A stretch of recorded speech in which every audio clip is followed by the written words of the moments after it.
Allah Akbar déjà, ça vous choque? Qu'est-ce que ça veut dire pour vous? Ça veut dire Dieu est grand pour moi. Non, mais c'est bien que vous connaissiez la définition, effectivement. Allah Akbar, ça veut dire Dieu est grand, je vous en prie. Mais vous savez, les mots ont une définition, ils n'ont également que des usages. Il n'y a pas longtemps, vous savez, on a mis en garde à vue une femme parce qu'elle avait dit salam alaikum à sa voisine. Donc, salam alaikum qui veut juste dire paix sur vous. Non, mais enfin, il est là le niveau de suspicion dans notre pays. Non, mais il n'y a pas de oui, mais je termine juste sur mon propos et je vous réponds après. On déshumanise complètement, en fait, des Palestiniens qui meurent. Certains qui crient Allah Akbar, c'est peut-être pour rendre justice sur ces milliers de victimes. Mais vous êtes d'accord que c'est symbolique aujourd'hui, Allah Akbar, c'est ce que... Mais c'est vous qui en faites un cri terroriste. Moi, j'en fais pas un slogan terroriste. Moi, j'ai suffisamment de respect pour les croyants. Excusez-moi, dès qu'il y a quelqu'un qui est égorgé, la première question qu'on se pose, c'est qu'est-ce qu'il a dit? Et en général, quand c'est terroriste, il a dit Allah Akbar. Alors, je vais vous poser la question, Jean-Marc. Le Syrien chrétien qui a créé In the Name of Jesus, quand il a assassiné des bébés à Annecy, est-ce qu'à un moment donné, vous avez tremblé le dimanche à la messe parce qu'on prononçait le mot de Jésus? Votre discours, il nourrit le discours des islamistes.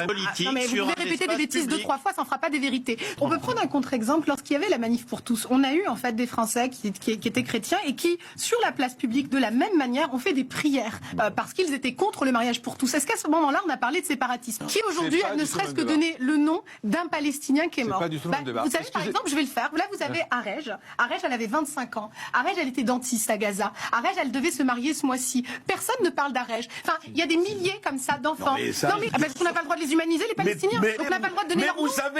Est-ce qu'on a le droit de donner leur nom? Est-ce qu'on a le droit de parler de l'histoire? Les musulmans de ce pays ne sont pas victimes du terrorisme. Vous êtes dégueulasse, excusez-moi. Pardonnez-moi, restez poli. C'est honteux. Mais restez poli. C'est honteux. Restez poli, monsieur Bertrand. Les musulmans de France sont aussi victimes du terrorisme. Mais bien sûr. Bah oui, bien sûr. Il y en a eu au Bataclan, il y en a eu à Nice. Vos propos sont abjects, monsieur Berkov. Et c'est ça le problème. C'est qu'on est en train d'opposer les Français. On fait croire que les Français de confession musulmane ne sont pas victimes du terrorisme. Il y en a. Vous n'avez pas honte le droit de les entendre, mais il y en a. Je crois qu'il y a aujourd'hui des Français qui sont pour la cause palestinienne, qui sont pour que les Palestiniens vivent en paix, vivent en dignité. Et le dire, ce n'est pas faire d'eux des antisémites. Et le dire, ce n'est pas faire d'eux des terroristes potentiels.